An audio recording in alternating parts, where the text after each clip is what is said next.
नमस्कार श्रोते हो, दीपक रेगे कथाकथन चॅनलवर तुम्हा सगळ्यांचं मनापासून स्वागत. श्रोते हो, आजपासून तुम्ही ऐकणार आहात विजयानंद शंकरराव मरळ उर्फ मरळ काका यांचे आठवणीतले दिवस हे आत्मकथन. या आत्मकथनाबद्दल doctor Sharmila Kadam, ex medical superintendent, Ratna hospital, Pune, त्या म्हणतात की काका नेहमी इतरांना मदत करायला तत्पर असतात. त्यांचा उत्साही स्वभाव आणि इतरांना निरपेक्ष भावनेनं मदत करण्याची प्रामाणिक धडपड आजच्या तरुण पिढीनं आवर्जून शिकण्यासारखी आहे. संपूर्ण दिवस काका स्वतःचा कुठलाही विचार न करता फक्त दुसऱ्याला मदत करण्यासाठी धडपडत राहतात. हे बघून त्यांच्याबद्दलचा आदर आणखीनच दृढ होत जातो. एखाद्या तरुणालाही लाजवेल असा मरळ काकांचा सळसळता उत्साह बघून आमच्या मनालाही काम करण्याचा जोश येतो. समाजाने अशा माणसांना जपलं पाहिजे. त्यांचे अनुभव, त्यांचे कष्ट यांची कदर केली पाहिजे. त्या पुढे लिहितात की त्यांच्या आत्मचरित्रात काकांनी आपला जीवन प्रवास अतिशय प्रामाणिकपणे मांडलाय. हा त्यांचा जीवन प्रवास वाचताना त्यांनी प्रत्येक विद्यार्थ्याला केलेली मदत, त्या विद्यार्थ्याचं आयुष्य नकळतपणे घडवून देण्यात त्यांचा मोठा हातभार लागलाय. समाजात हुशार, होतकरू आणि गरीब मुलांना शिक्षणासाठी मदतीची गरज असते, पण ज्या विद्यार्थ्यांच्या आयुष्याच्या पायाभरणीला मरळ काकांचा हातभार लागला त्यांच्या आयुष्याचं खरंच सोनं झालं असल्याचं दिसून येतं.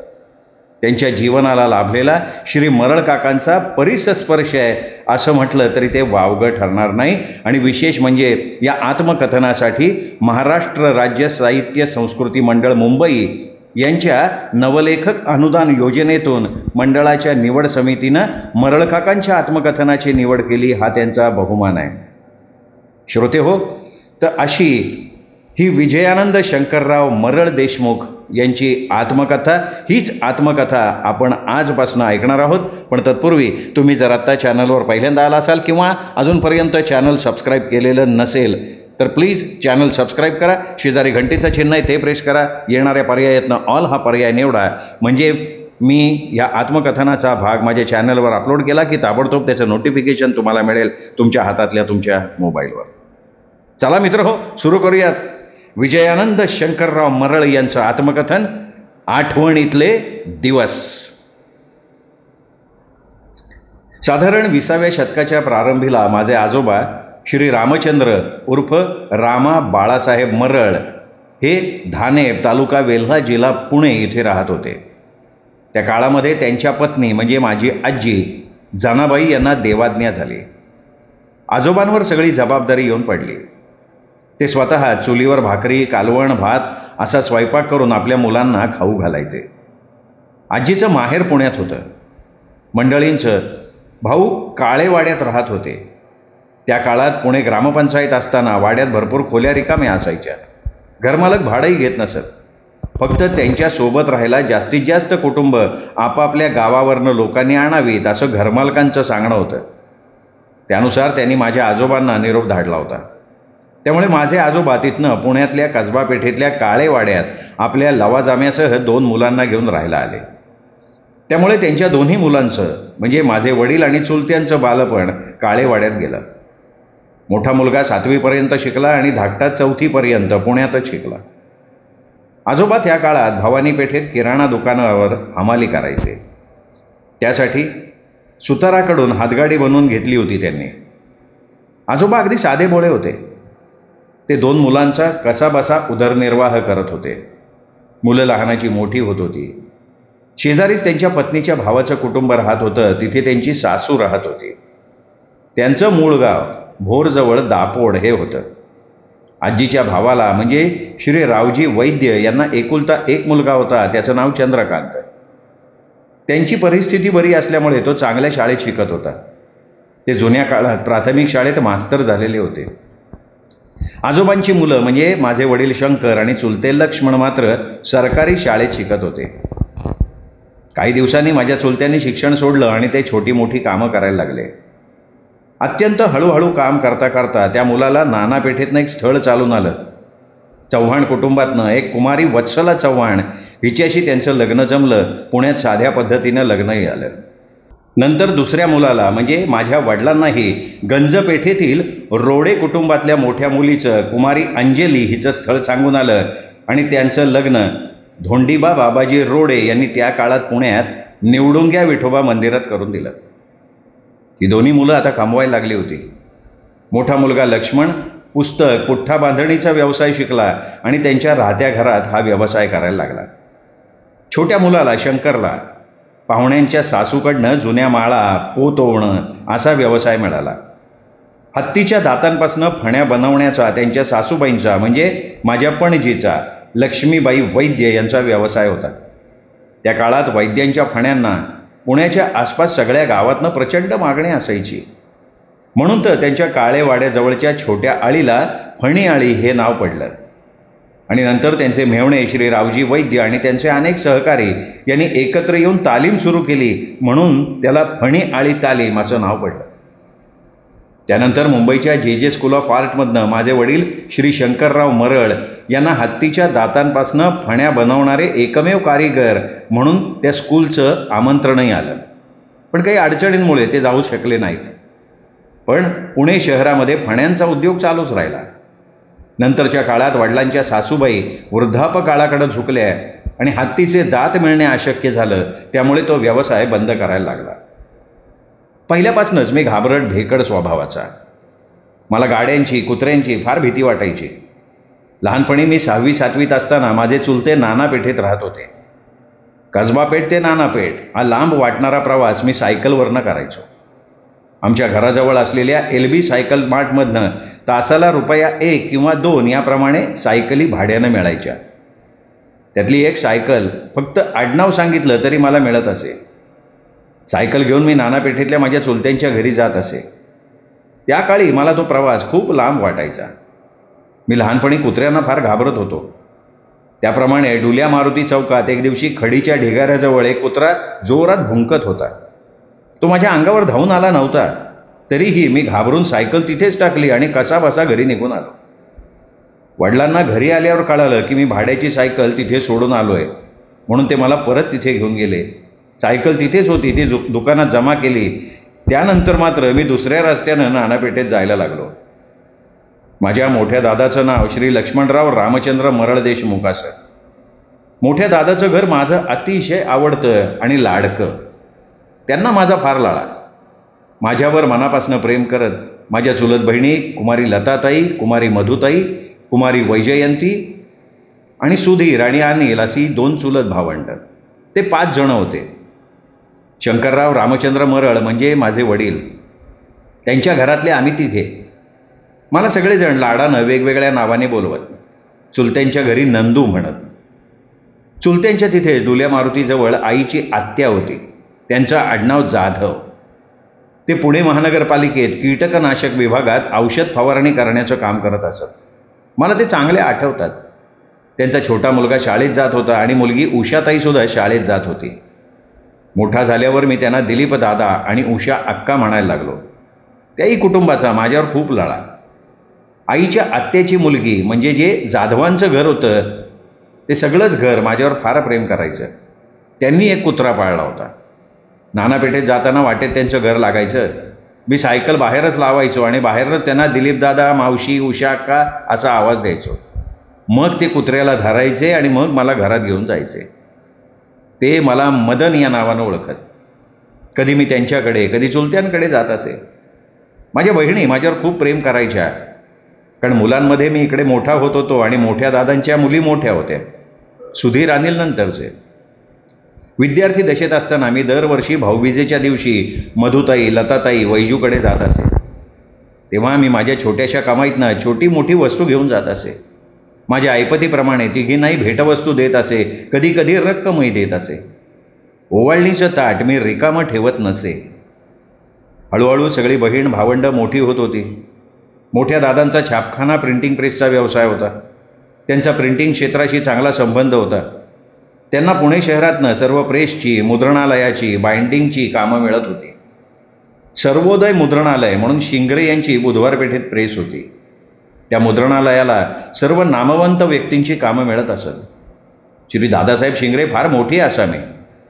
मुद्रणालयाच्या समोर भाऊ शिंगरे होते, त्यांचा कोळशाचा व्यवसाय होता. भारतीय रेल्वेला कोळसा पुरवण्याचं काम त्यांना मिळालं. त्या काळात रेल्वे विजेवर धावत नव्हती, कोळशावर धावत होती. त्यांची टिळक रोडवर 2 सुंदर घरं होती. बिबवेवाडी इथे प्लॉट होता. नंतर बांधकाम केलं होतं तेव्हा त्या ठिकाणी त्यांनी आम्हाला 2-3 खोल्या देणं कबूल केलं होतं. पण वडिलांना तेव्हा बिबवेवाडी फार लांब वाटायची, म्हणून त्यांनी त्या खोल्या घेतल्या नाहीत. नंतर आम्ही आमच्या कसब्यातल्याच जागेत राहायला लागलो. मोठ्या दादांना रास्तापेठेत त्यांच्या प्रेसला जागा मिळाली. ती जागा माझ्या वडिलांच्या ओळखीनं मिळाली. मोठ्या दादांनी इंडियन बँकेतनं कर्ज घेतलं, जागेत मोठी शेड बांधली आणि तिथे छापखाना चालू केला. त्या छापखान्याच्या उद्घाटनाच्या दिवशी पूजेसाठी आणि वास्तुशांतीसाठी प्रमुख पाहुणे म्हणून सर्वोदय मुद्रणालयाचे श्री दादासाहेब शिंगरे यांना बोलवलं होतं. तो दिवस आज सुद्धा माझ्या स्मरणात आहे. त्या कार्यक्रमाला मी म्हणजे छोटा नंदू हापचड्डी सदरा घालून गेलो होतो. माझे दादाही आले होते. आमच्या घरावर मोठ्या दादांचं फार प्रेम. वडिलांवर, माझ्यावर, झुंजारवर सुद्धा त्यांचं प्रेम. छोटा गुंडा म्हणजे धनंजयचा जन्म उरळी कांचन इथे राहत असताना झाला होता. त्यामुळे वानवडीच्या कमांड म्हणजे मिलिटरी हॉस्पिटलमध्ये त्याचा जन्म झाला. काळेवाड्यातल्या मुलांचा लपाछपीचा खेळ रंगात आला होता. त्या कामी हा खेळ सुरू करण्यापूर्वी आणि अजूनही खेळत असलेल्या सगळ्या मुलांना मोठा गोल करून एकमेकांचे हात धरायचे आणि मुलं आपल्यावर येणारं राज्य टाळता टाळता खुशीनं बाहेर पडायची. शेवटी कुठल्या तरी एका मुलावर राज्य येत असे आणि राज्य येणारा मुलगा नक्की झाला की सगळी मुलं इकडे तिकडे पळून गुपचूप लपून बसत. एकच मुलगा शेवटी राहून राज्य येणारा मुलगा सगळ्यांना पाहत नाहीये ना याची खात्री करत असे. खात्री झाली की मग शेवटचा मुलगा लपत असे. राज्य येणाऱ्या मुलानं त्यानंतर रेडी का असं विचारलं की त्यांना आवाज पोचत असेल ते रेडी असा आवाज टाकत मग तो मुलगा सगळ्यांना शोधायला फिरत असे. त्याची नजर चुकवून त्याच्या मागणं येऊन त्याला धपाटा मारून धप्पा असं म्हणत असे. सर्व शोधल्यानंतर सगळ्या मुलांनी धपाटे दिल्यावर त्याच मुलाला राज्य घ्यायला लागे. अशा पद्धतीनं हा खेळ खेळत असताना नेहमी राज्य येणारा मुलगा तो मीच म्हणजे नंदू असायचो. खेळात मी स्वतः पानसरेंचा धनू, सस्ते यांचा शेखर, कडुसकरांचा सुनील, जाधवांचा शेखर, कामठेंचा अनिल, भोसलेंची मुलगी नंदा, काळे यांची सुरेखा, पूनम, त्यांचाच गुलाब, धावडे यांचा मुलगा राजू आणि त्यांच्या मुली असा हा लहान मुलांचा समूह खेळ खेळायचो. मुलांच्या आयांचा सुद्धा स्नेह जमला होता. गणेशोत्सव, नवरात्र, दसरा, दिवाळी हे सण एकमेकांच्या मदतीनं साजरे होत असत. नवरात्रात संध्याकाळी फराळानंतर जोगेश्वरी, भवानी माता मंदिर इथे दररोज या सगळ्या बहिणी दर्शनाला जायचा नियम असे. त्यात आम्ही मुलंही मागे लागून आपापल्या आयांच्या बरोबर जात असू. वाड्यातल्या सर्वजणी निघत असत. जणू काही मंदिर एकमेकींना सापडतंय का नाही ह्या विवंचनेत त्या असायच्या. पण एकत्र जाण्याची मजा असायची ना ती एकटीनं जाण्यात अजिबात नव्हती. या कालावधीत एकमेकींचा फराळाचा कार्यक्रम त्या सोबतीनं करायच्या. अशीच वाड्यातल्या सगळ्या आयांची वर्षानुवर्ष सरकत गेली. त्यानंतरच्या काळात माझे वडील शिवणकाम शिकले आणि पुण्याच्या वेगवेगळ्या दुकानांमध्ये मजुरी पद्धतीनं शिवणकाम करायला लागले. आणि इकडे माझे चुलते म्हणजे माझे मोठे दादा यांनी पुस्तक बांधणीचा व्यवसाय सुरू केला. वाड्यातल्या 2 खोल्यांमध्ये हा व्यवसाय सुरू असल्यामुळे पुढे आम्हाला ती जागा अपुरी पडायला लागली. म्हणून माझ्या दादांनी पुणं सोडलं आणि हडपसरला खोली घेतली. त्या काळात हडपसरला फार महत्त्व नव्हतं. मांजरी, लोणी कारभोर, उरळी कांचन, 17.5 नळी या ठिकाणी फक्त 10 रुपये भाडं देऊन खोल्या मिळत असत. तिथेच मी, माझा लहान भाऊ आणि आई आणि घरात असलेली शिलाई मशीन आणि थोडीशी संसारोपयोगी भांडी घेऊन स्थलांतर केलं आणि हडपसरवरनं दादा सायकलनं पुण्यात लक्ष्मी रोड पुणे कॅम्पमध्ये येऊन शिवणकामाच्या दुकानात मजुरी काम करायला लागले. तिथेच मी आणि माझा लहान भाऊ आणि आई आणि घरात असलेली शिलाई मशीन आणि थोडीशी संसारोपयोगी भांडी घेऊन स्थलांतर केलं आणि हडपसरवरनं दादा सायकलनं पुण्यात लक्ष्मी रोड पुणे कॅम्पमध्ये येऊन शिवणकामाच्या दुकानात मजुरी काम करायला लागले. दादा उत्तमपैकी शर्ट, पॅन्ट, लग्नाचा कोट सुद्धा शिवत असत. लग्न सराई त्यांना खूप काम असायचं. रात्री घरी यायला 1-2 वाजायचे. ते सायकलवरनंच ये जा करत असत. मी त्या काळात 1ली, 2री आणि 3रीचं शिक्षण तिथेच पूर्ण केलं. जीवन शिक्षण मंदिर अशा जिल्हा परिषदेच्या शाळा असायच्या. त्यामुळे या सर्व गावांच्या जीवन शिक्षण मंदिराचा मी माजी विद्यार्थी आहे. कधी कधी दादांना काम नसायचं. त्या काळामध्ये घरात खर्च करायला पैसे नसत. एक दिवस मला चांगला आठवतो. दादांना काही काम मिळालं नाही, घरात काही धान्यही शिल्लक नव्हतं. आम्ही सगळे तसेच उपाशी पोटी झोपलो होतो. ते बहुतेक शेजारच्यांच्या लक्षात आलं असावं. शेजारच्यांनी दरवाजा वाजवला आणि आईला विचारलं, काय आज काही केलं नाही का, लवकर झोपलात ते? त्या काकूंनी सगळं ओळखलेलं होतं. त्यांनी लगेच त्यांच्या घरातनं 4 भाकरी भाजी आणून दिली आणि आम्ही जेवल्यानंतर त्या घरी जाऊन झोपल्या. असेच दिवस वेगवेगळ्या गावांमध्ये जात होते. आईचे मोठे भाऊ मामा त्या गावामध्येच राहत होते, म्हणून त्यांनी आम्हाला तिकडे बोलवलं. माझी सकाळची शाळा असायची 7 ते 11:30 पर्यंत. तिकडेच मी 3री पर्यंत शिक्षण पूर्ण केलं. अधूनमधून कधीतरी आमचे आजोबा मोठे दादा आम्हाला भेटायला यायचे. नंतर कालांतरानं कसब्यातली जागा आम्हाला परत दिली आणि त्यांच्या प्रेससाठी रास्तापेठेत जागा मिळाली.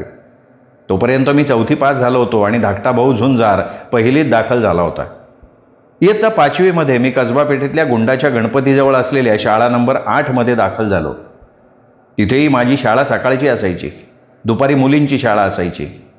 माझं 5वी ते 7वी पर्यंतचं शिक्षण त्याच शाळेत पूर्ण झालं.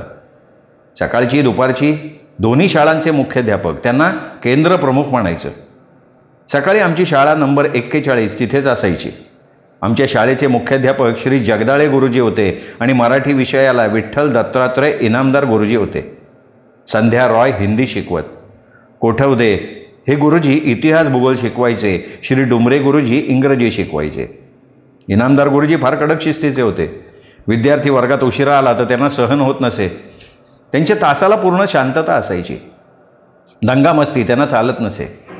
इनामदार सरांची शिक्षा करायची पद्धत म्हणजे डाव्या हातात छडी आणि बूट घातलेला पाय विद्यार्थ्याच्या पायावर दाबून 1 सेकंद ठेवायचे. ते एवढ्या जोरात दाबायचे की मुलगा खाली वाकलाच पाहिजे. डुमरे सर प्रचंड हुशार होते. त्यांच्या हाताखाली इंग्रजी शिकलेले सगळे विद्यार्थी परीक्षेत हमखास उत्तीर्ण व्हायचेच. 5वी 6वी 7वीत माझा सतत पहिल्या 5च्या आत नंबर येत असे. आम्हा मुलांमध्ये यासाठी स्पर्धा लागायची. नितीन बोरसे, जांभळे, सुपेकर ह्या मुलांमध्ये सतत 5 नंबरसाठी स्पर्धा चाललेली असायची. रॉयबाईंच्याकडे अल्पोपहाराचं खातं असायचं. त्यांचा भाऊसुद्धा माझ्याच वर्गात शिकला. सकाळी आलेला चिवडा आणि अन्य काही पदार्थ प्रत्येक वर्गात वाटायचं काम आमच्या 2-3 मुलांकडे असायचं. अशीच 3 वर्ष त्या प्राथमिक शाळेत गेली. इयत्ता 7वीला शिष्यवृत्तीच्या परीक्षेसाठी पालकांनी आमचे फॉर्म भरले होते. परीक्षा दुसऱ्या शाळेत झाली होती.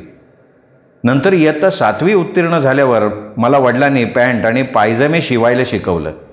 बटन लावणं, हातशिलाई करणं अशी कामं मी दुकानात दादांच्या बरोबर करायचो. मग वडिलांनी मला रात्रीच्या शाळेत टाकलं. शाळा घराजवळच्या वसंत टॉकीजच्या शेजारच्या नाना वाड्यात होती. त्या इमारतीत सकाळी मुलींची शाळा, दुपारी मुलांची शाळा आणि संध्याकाळी गरजू आणि शिकून काम करणाऱ्या विद्यार्थ्यांची शाळा होती.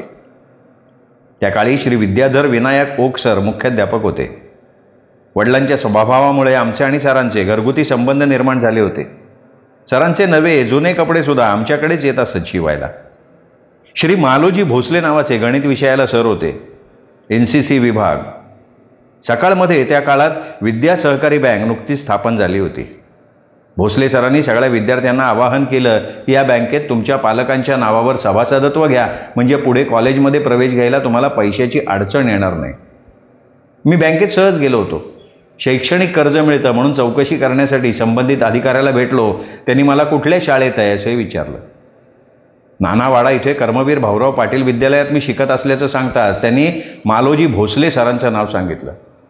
नंतर वडिलांच्या नावावर 100 रुपयाचा शेअर खरेदी केल्यावर आम्हाला त्या काळात 1972 साली 500 कर्ज मिळालं. जामीनदार सरच राहिले. नंतर इयत्ता 8वी 9वी रात्र शाळेत पूर्ण केल्यावर दिवसाच्या शाळेत कर्मवीर भाऊराव पाटील विद्यालयात नाव दाखल केलं. रात्र शाळेत असताना ओक सरांनी वर्गात नोटीस पाठवली होती की शाळेत शिकत असताना ज्या मुलांना काम पाहिजे त्यांनी मुख्याध्यापकांना भेटावं. रात्री 7 ते 10 या वेळेत आमची शाळा भरत असे. नोटीस मिळाल्यावर मी शिक्षकांना विचारलं, सरांना भेटलो. त्यांनी आप्पा बळवंत चौकातल्या परांजपे ऑप्टिशियन्सच्या दुकानात जायला सांगितलं. परांजपे सर हे महानगरपालिकेच्या येरवडा इथल्या नेताजी सुभाषचंद्र बोस विद्यालयात शिक्षक म्हणून नोकरी करत होते, म्हणून सरांची आणि त्यांची ओळख. मी पहिल्यापासून अतिशय घाबरट स्वभावाचा. माझे दादा रोज रात्री मला 10 वाजता शाळेत न्यायला यायचे. त्या दिवशी दादांना ओक सरांच्या नोटीसबद्दल सांगितलं. दादांनीही होकार दिला दुसऱ्या दिवशी संध्याकाळी 6 वाजता शाळेत जाण्यापूर्वी परांजपे ऑप्टिशियन्समध्ये सरांना भेटलो. ओक सरांच्या नोटिशीविषयी सांगितलं. त्यांनी सगळ्या कामाची पद्धत सांगितली आणि दुसऱ्या दिवसापासून कामावर यायला सांगितलं. कामावर हजर झालो. दुकान रोज सकाळी स्वच्छ झाडून पुसून घेणं, पिण्याच्या पाण्याचा माठ किंवा पिंप सीझन प्रमाणे भरायला लागे. सर्व काउंटर ओल्या फडक्याने पुसावे लागत आणि आठवड्यातनं एकदा फरशीसुद्धा पुसावी लागे. ₹55 पगार महिन्याला मिळत असे. ती कामं झाल्यानंतर सरांच्या दुसऱ्या दुकानात काच फ्रेम पोचवणं, तिथनं परत आणणं ही कामंसुद्धा करावी लागत. पोस्टात जाणं, बँकेत जाणं, सरांना आणि त्यांच्या कुटुंबातल्या लोकांना नाश्ता आणणं ही कामं करावी लागत. सरांचे धाकटे भाऊ इंजिनिअरिंग कॉलेजमध्ये प्राध्यापक होते. घरची कामं आटोपल्यानंतर सरांच्या सौभाग्यवती सौ मंगला परांजपे यासुद्धा दुकानात रोज येत असत. दिवस असेच जात होते. सरांचा पुण्यात लोखंडे तालमीजवळ दोघा भावांचा मिळून फ्लॅट होता आणि छोट्या बंधूंचा मित्रमंडळ कॉलनीत एक बंगला होता. रोज सरांच्या घरून त्यांच्या दोन्ही मुलांना शाळेत सायकलवरनं सोडवणं, क्लासला सोडणं, परत आणणं ही कामंसुद्धा करावी लागत. मी अतिशय प्रामाणिकपणे सगळी कामं करत असे. म्हणून तर त्या कुटुंबाला माझा स्वभाव फार आवडत असे. माझ्या शाळेत त्या काळात फी माफीसाठी एक फॉर्म मिळत असे. गॅझेटेड ऑफिसर म्हणून त्यांचे धाकट्या बंधू यांची सही चालत असे. दरवर्षी ते मला या कामात मदत करत. नंतर काही दिवसांनी पुण्याच्या स्वस्तिक ऑप्टिशियन लक्ष्मी रोड इथे कामाला एखादा तुझ्या ओळखीचा मुलगा मिळेल का असं विचारलं. तेव्हा त्यांना किती पगार देणार विचारताच त्यांनी ₹75 सांगितले आणि शाळेच्या वेळेत 6:30 वाजता सोडणार असंही सांगितलं. मग परांजपे सरांना मी 2-3 दिवसांनी कामाला येणार नाही असं सांगितलं आणि स्वस्तिक ऑप्टिशियनमध्ये कामाला जायला लागलो. त्या दुकानातसुद्धा ही सगळी कामं करावी लागत. शिवाजीराव पाटोळे त्या दुकानाचे मालक. त्यांना 2 मुलं. मोठा मुलगा दुकान सांभाळायचा आणि छोटा अधूनमधून यायचा. लहान भावाचं शिक्षण खूप झालं होतं. त्यांनी लिहिलेले अर्ज झेरॉक्स काढून आणणं, पाकिट चिकटवून समोरच्या सिटी पोस्टमध्ये 8-15 दिवसांनी अर्ज टाकणं ही सगळी कामं मलाच करायला लागत. शिवाजीराव पाटोळे सरांचं डेक्कन जिमखाना इथे अजून एक दुकान होतं. त्यांचे मित्र सोनसळे यांच्या भागीदारीत होतं ते दुकान. डिलाईट ऑप्टिशियन असं त्या दुकानाचं नाव. सोनसळे सर रोज लक्ष्मी रोडच्या दुकानात पण यायचे. काचा फ्रेम आणणं ही कामं मला असायची. त्यांचे मित्र श्री ग.ल. खांडेकर आर्किटेक्ट होते. त्यांचं ऑफिस बँक ऑफ महाराष्ट्राच्या वर लक्ष्मी रोड इथे होतं. ते सुद्धा रोज संध्याकाळी ऑफिस बंद केल्यावर आमच्या दुकानात येऊन बसायचे. मी संध्याकाळच्या शाळेत जात असल्यानं त्यांची आणि माझी रविवारी भेट व्हायची. त्यांनीसुद्धा मला खूप मदत केली. त्यांच्या दुकानातले रद्दी पेपर, कागद ते मला जोगेश्वरी जवळच्या दुकानात विकायला पाठवायचे आणि त्याचे पैसे त्यांनी माझ्याकडनं कधी घेतले नाहीत. ते पैसे मलाच मिळत असत. मी दुपारी काम करून रात्री शाळा शिकत होतो म्हणून मी त्या सगळ्यांचा लाडका होतो. नंतर कालांतरानं स्वस्तिक ऑप्टिशियनमधली नोकरी सुटली. 10वीच्या परीक्षेत मला यश मिळालं नाही. मी अनुत्तीर्ण झालो आणि माझं शिक्षण तिथेच थांबलं. श्रोते हो, हा होता विजयानंद शंकरराव मरळ यांच्या आठवणीतले दिवस या आत्मकथनाचा पहिला भाग. ऐकत राहूयात हे आत्मकथन. तोपर्यंत नमस्कार.